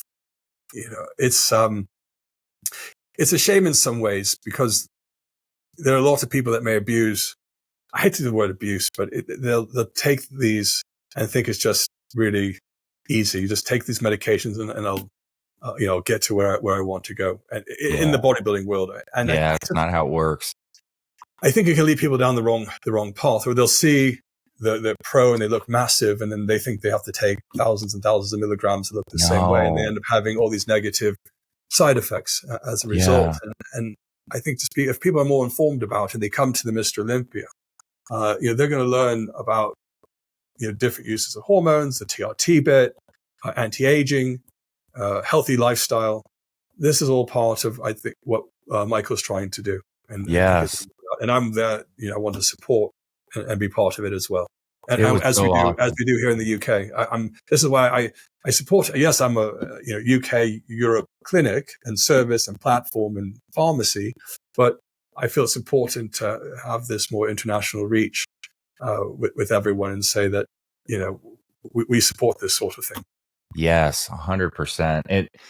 That's funny because you brought up Dr. George. He is so intelligent. He's so straight to the point, because some of the people there were extremely long-winded. Well, just leave that alone. But he is like to the point, very smart. But what I loved about the whole setup was, it's like, okay, you've got actual doctors. You got people like me that are like influencers, or people that know what we're talking about, but have a different aspect of it. And then somebody like you who's kind of in between, where you're like literally, I was in between. I was in the middle. Exactly, right. I was in the middle of the round table and trying to host it and moderate the group. You did a tremendous job. I swear it was like, and my wife said immediately, like, you need to, because I honestly, Mike, we were getting, and it was going on, and I had other things I needed to do. And I told her, I said, we're probably going to have to get up and go. And then I heard you say, like, okay, one or two more questions. And thank God that I stayed there to meet all of you guys and talk to you, because it was like, it was all, I don't throw this around. It was like life altering to me to meet all of you and to be able to have these conversations, and to, like, I don't care how much you know, or you think you know, or how long you've been doing something. You never can know too much, but you can always know too little. And I gained so much, even from the conversation I had with you, even just listening at the Mr. Olympia. But our last conversation, you taught me about different kinds of medicines. I'm seeing different kinds of things that you do with the TRT. And when we have this together and maybe agree, disagree, whatever, we learn so much from each other. And it's so nice to have these conversations and get away from politics and all this shit where people can argue, and to get different aspects come together, teach people. This is what it's all about. This is how life is supposed to be, not petty, like learn from each other, gain from each other. So what I'm telling you is I value this tremendously. And this is coming from a guy that so I'm 41 years old now. And when I was doing this, especially like, 7-8 years ago, I was very territorial, very like, oh, fuck this person. Like I don't want challenged. I need people like you that I can talk with and learn from and converse with and come up with new things, hear about new studies. This right here, to me, is what it's all about. And like what you did at Mr. Olympia, that's what it's all about. It's learning and understanding everybody's different and listening and gaining from it. So what I'm saying is thank you.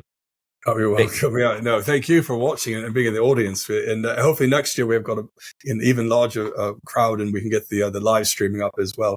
We live stream for a little bit, but it's a tricky one with a live stream because you're in the big hall and you don't have the high speed Wi-Fi to do it. But no, I like the collaboration. I've always wanted to make friends in the industry and with outside the industry. And it's also about harm reduction, especially from the area where you come from. A lot of people are so not even clueless about what to do, and they need to be educated and probably steered away from hurting themselves to how can you protect your health, which is so important, even from a young age. And when you're young, you're resilient, but as you get older, you can have some serious problems. I spoke to someone the other night that told me they did a cycle, that animal steroid that they use in cattle, and then had some things that may have been related to some bad effects on their heart down the road. And you never know for sure, but you just think, God, this guy didn't even know what he was doing. He didn't test his blood levels. He didn't know he was on testosterone. Maybe he was deficient in testosterone because he's a middle-aged man, right? He did it in his early 40s. So maybe he was deficient in testosterone. But he said, I just took whatever they gave me at the gym. Like, but you're 40 years old, mate. You also know. I know. You're taking such a risk, and you think this injection is going to, be your fountain of youth. It's going to make you an Adonis, or it's going to make you Mr. Muscle. And it doesn't work that way, especially if you didn't go through a proper doctor, through the proper channels. And at the end, and like I said, at the end of the day, he may have actually been deficient. And I think so many, not everyone, but many young men even that seek out, the dark side of this, will probably have some form of deficiency anyway. Right. Because if they were hitting the targets that they thought they should hit, generally speaking, right, then they would probably be happy with the body shape. I mean, obviously there's a body dysmorphism that goes into it, but if you're successful and you're putting on the muscle and you're lean, generally speaking, you probably won't seek out the hormones if you don't need them.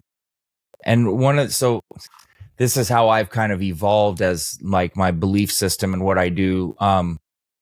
I do a lot of educational videos and talk about how to use things, the side effects, the facts behind them. But as I've gotten older, experienced more, and been tasked with seeing all of these questions, coaching all these people, and the way that my values personally have changed, I I try, because I take a lot of shit for this, but the first thing I say is you shouldn't use anything. I understand you're gonna, and I want you to at least learn how to do it. But the ideal here is to not use anything. Yeah. And this more is always better concept. And, the pros do this, but the pros don't tell you all of the problems they have and what happens later.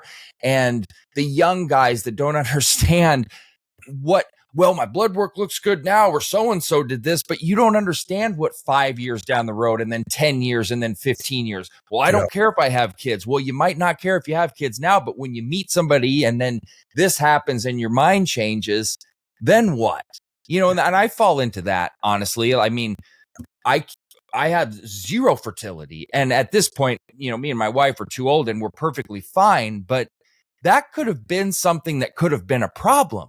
You know what I mean? And we luckily, and thank God for our relationship, but that's not the same relationship. Sometimes your wife or partner could just leave you over something like that. And your whole life could be devastated. There's just so many factors people don't understand. And then you don't understand, you will need TRT for life. And then you will need to go see Mike or you know what I mean? And you don't know what goes into that. Yeah, you just don't know. I leave you on the point, and I've said it in one of my videos. It's so true. So some of the people that I've noticed, there's a whole mindset. I don't want to say everyone's like this, but lots of people have come from, the steroid abuse world. They think anything. So they'll either become. It's almost like when you go to Alcoholics Anonymous, right? You can't touch a drop anymore at all, and so some will become like anything that has to do with alcohol. Some will say, I can't even have mouthwash because there's alcohol in it, so you can't do that at all. You'll find this same mentality with people who may actually need TRT but have previously been on anabolic steroids and really destroyed their HPTA axis, and they can't produce on their own, or would have gone that way anyway as they got older, who will see the testosterone in the same light, like, oh, that's going to harm me, but they don't realize the difference between therapeutic testosterone treatment and the abuse that they had done in the past. And so they kind of still have that mentality going forward, thinking, well, I'm going to do it because it's relieving symptoms, but it's going to shorten my life. And it's like, no, what's going to shorten your life is having low levels of testosterone for the rest of your life, not having optimal under doctor's care testosterone treatment to balance you out, especially if there are other areas of your life failing and you've got deficient levels and all the symptoms to go with it. So I think that's something that I wish would change, but I think it's just part of the nature of that part of society, that people have this mentality. Yeah, I know. It's tough, man. And I've seen, and I used to have this angry lecturing mentality, and now it's like compassionate and caring, and people get mad at me less, but they still get mad at me when I don't tell them what they want to hear, but I tell them what they need to hear. Yeah. But I don't know any other way to do it, because otherwise you're just kind of, in simple terms, a piece of shit that just doesn't care about people. And so I try to gear myself towards caring and teaching properly, but you can never win, right? Everyone's got an opinion, and you always find some people that just want to be argumentative. And I know it. You try to minimize that, and you're right. Give a lot of love and compassion and support as much as you can. Not everyone wants it, and some people do, some people don't. And I think that's what we try to set up. Balance my hormones is hard. When I first started off, it was just me doing all the coaching and the supporting and coordination and administrative types of work. And I always wanted to have the model where it was that one-to-one coaching that I did with the patients. And I wanted to carry that forward. And that kind of made that the ethos of my company. How do we, really be empathetic to the patient that's coming through, and how do we replicate this as we get larger? And that's what we've been able to put together. Awesome. How to support people that way, which is why, and not to sound cliche, but we had a tagline that we have on our boxes for blood tests that say, we support men and women on their journey to optimal hormone balance. And I used to say that in all my videos. I don't think I say it as much anymore, but it's true though. We do try to support people as much as possible when we can. This is tough work for people. I know you've been generous with your time. If I can, I've just got 2 more questions for you, and I'll let you take off, because I know you probably got a busy day. And like I said, today's my wife's birthday. Today's over. Yeah, it's about 8 o'clock. Oh, yeah, you're right. You're right. Yeah. I wanted to ask you, This is a 2-part question on the first question, and then the last question is a very short one. At the clinic, do you guys do anything with peptides? Because here, I mean, now there's a issue with it, obviously, but it's been one of those things. It's like everybody writes a script for it. And then what about Clomid or Enclomiphene? Do you guys do anything with that where you try that instead of TRT? I'm not personally a fan of that at all, but I want your opinion on it. So, all right. So let's talk about peptides. The only peptide that we legally have available in the UK is semaglutide. Okay. Wegovy. Okay. It's another one. I think there's Sermorelin, but I don't think it's native to the UK, and it's only for diagnostic uses only to test if someone has an HGH deficiency. It's not meant as a therapeutic. So, firstly, whilst we'll have compounding abilities at the hormonist, we won't be compounding anything that's sterile or requires an injection. Got it. So that's and I don't think you can do that in the UK. And it would be considered a new medicine. So it's a really gray area in the US, even peptides, because, yes, doctors can prescribe, and some of them have been considered safe, but then you really don't know anything you take in your body. You don't really know all the side effects. And how does it work for one patient that has a condition? What if they're on blood thinners? What if there's something else? We don't know how it all interacts.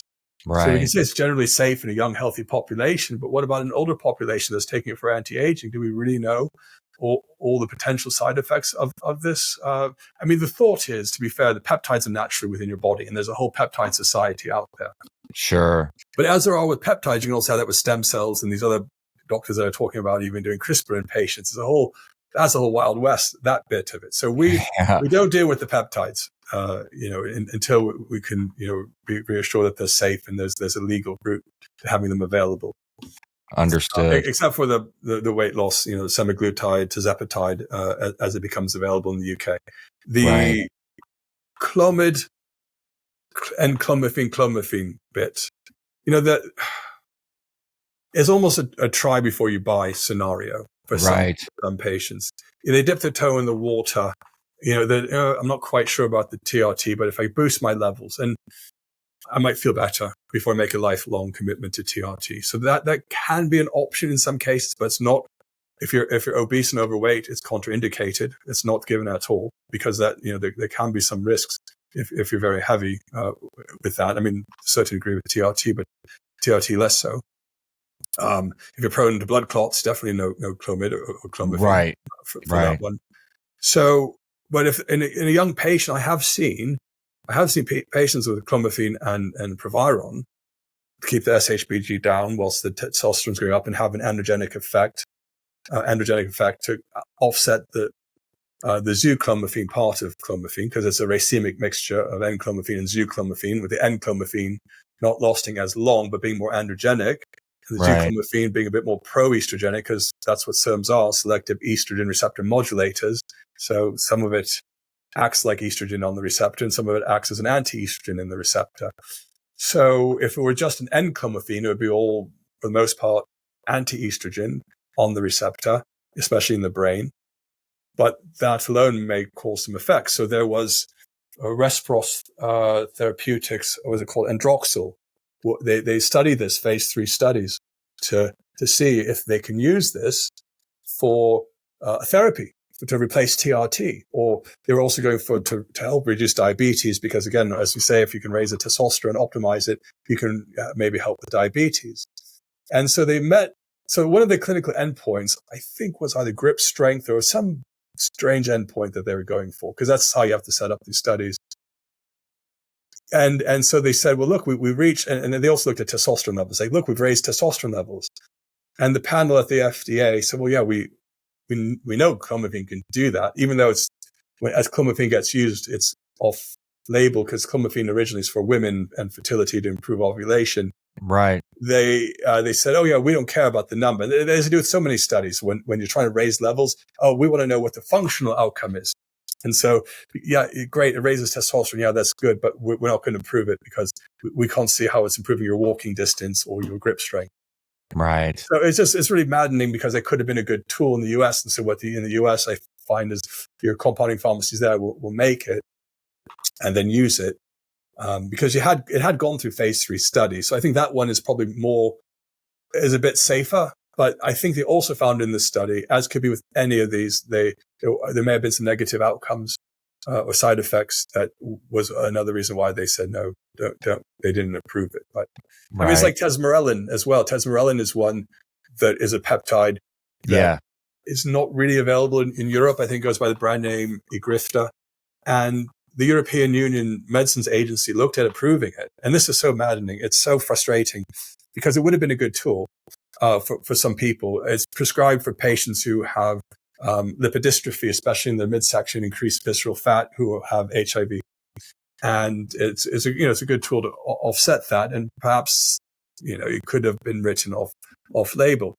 But the Europeans said, well, we don't like the fact that it raises IGF-1 too much. So as you know, HGH is almost a precursor hormone, and it has its own effects on the body. But you can measure the effects of HGH by looking at something more stable called IGF-1 as it affects as it goes to the liver. IGF-1 is released as of what HGH does. But you say, okay, raise IGF-1. Well, that's exactly what an approved drug called somatropin or HGH does. You give HGH, it raises IGF-1. So what's the difference if tesmorelin raises HGH and then IGF-1 downstream? Or if what's already approved on the market is human growth hormone, somatropin raises IGF-1. So it was nonsensical, really, that they denied it based on that fact. And they tried to make a linkage, which isn't necessarily true or found in the literature, that increased or growth hormone levels could, cause or even a higher IGF-1 doesn't necessarily mean it's going to trigger or cause a cancer. There's always a fear that anything that causes further growth in cells may cause something to grow further. But you can say the same thing about blood vessels. You can say the same thing about blood sugar. If you have cancer, were you going to stop any and all blood sugar? Well, maybe if you use like metformin, you're going to start removing blood vessels. That's why they were using anti-VEGF. But I mean, how far do you go? You start removing oxygen because your body needs it. So until they work out what the exact causes are, I think it's a bit unfair. But there's caution, right? And medicines do no harm. And of course, they're going to be cautious, especially with a public body. They don't want to get sued by the legal system or have patients potentially be hurt. So they err on the side of caution. And man, there's so many peptides. I mean, at this point in time, there's so many peptides because I'm like a SARMs guy. I've been a big SARMs guy. That's kind of what I'm known for in teaching. I mean, I do everything, but peptide. Go ahead.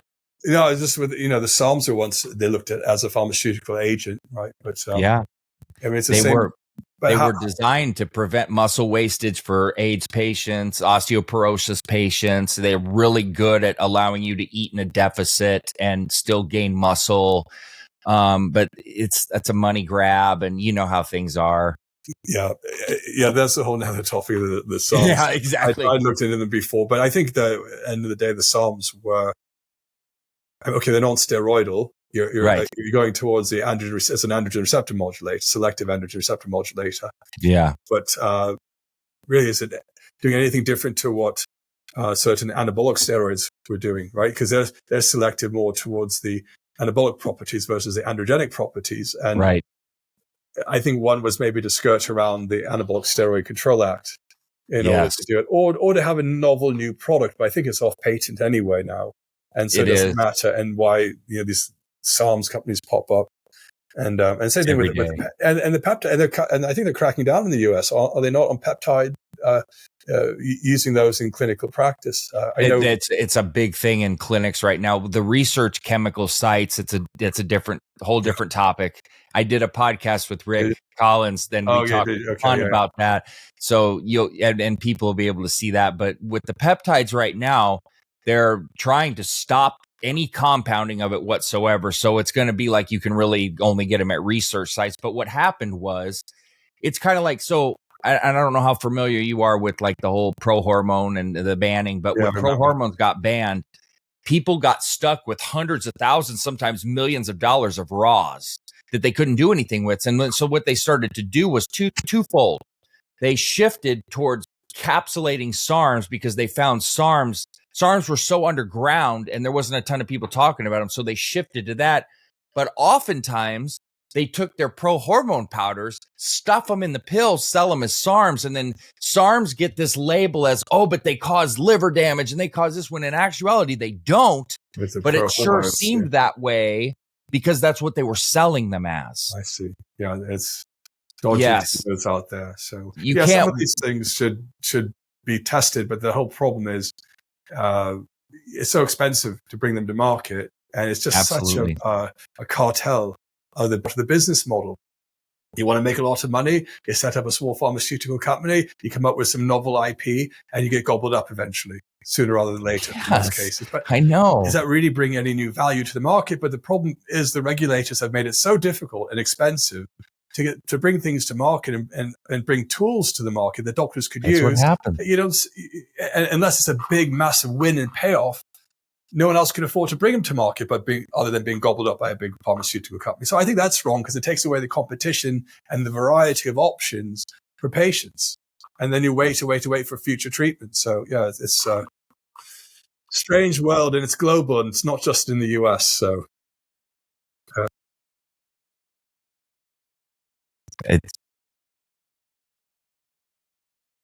it sucks, man. Oh, I know. And so the most popular places that I get the SARMs questions from, aside from the US, is strictly the UK and Australia. Yeah. Those are by far the two most prevalent places, and then probably Canada. We know, but Australia, UK is extremely popular for questions that I get for SARMs and peptides, as well as SARMs. Just kind of educational videos. Ironically, one video I did, I nearly threw away the footage, was how to crack open a glass ampule, and I think it got 100,000. I mean, 104,000 views. And I wasn't even going to use it. The strange things with SARMs is that they have, most of them are minimally suppressive. There are some like S23 and LGD 3303 that'll suppress you just like a steroid. But what often happens that's wild is the recovery is a lot easier and the side effects are a lot less because they're not toxic to a small degree, some. But I will see blood panels that show FSH and LH rise on cycle and then go way too high after post cycle. Like I'll see LH and FSH in the 6 and 7 ranges, and people starting at 2 and 3, which doesn't make a ton of sense. It's wild.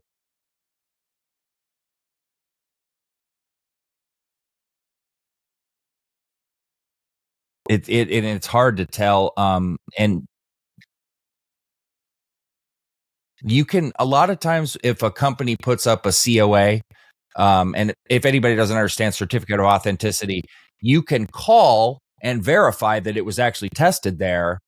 There's a few here you can call and say, hey, is this accurate? And they'll tell you. So people that don't know should do that, but it's a whole wild world. It's the Wild West out here, man. Yeah. So what last question I have for you? And then I also want you to give out, and I'll put it in the description, how people can follow you, your YouTube channel, etc. But what's your plans this year on where you're going to be speaking in the United States and the United Kingdom, or where you're going to have events and everything? Because like I said, I'll be speaking with you this year at the Mr. Olympia for sure.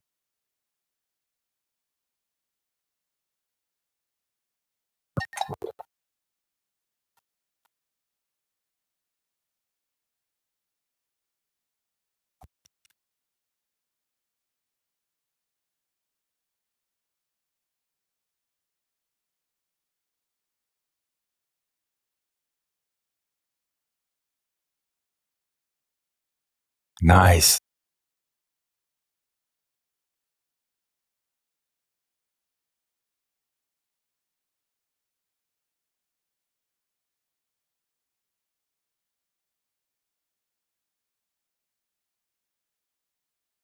It's awesome. Right. I'm sure.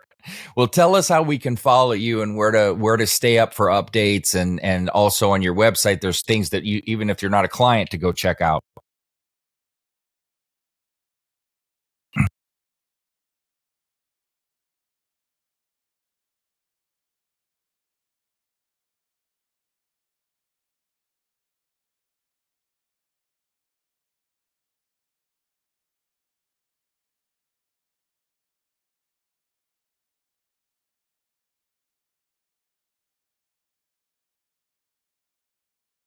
Yeah.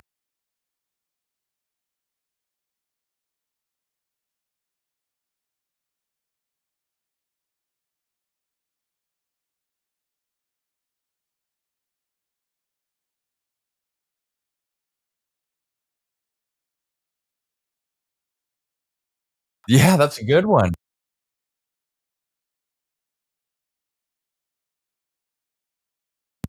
That'll hit.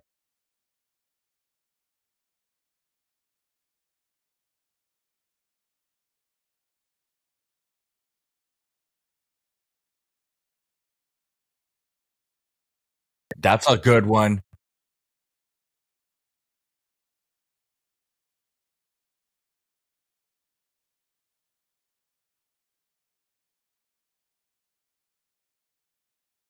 Yeah. Those are all great.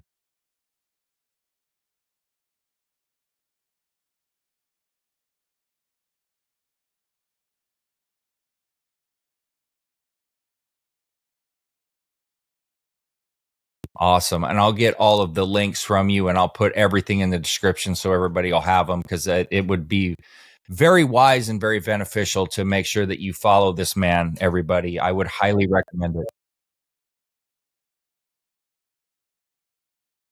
Yeah, I'm doing okay.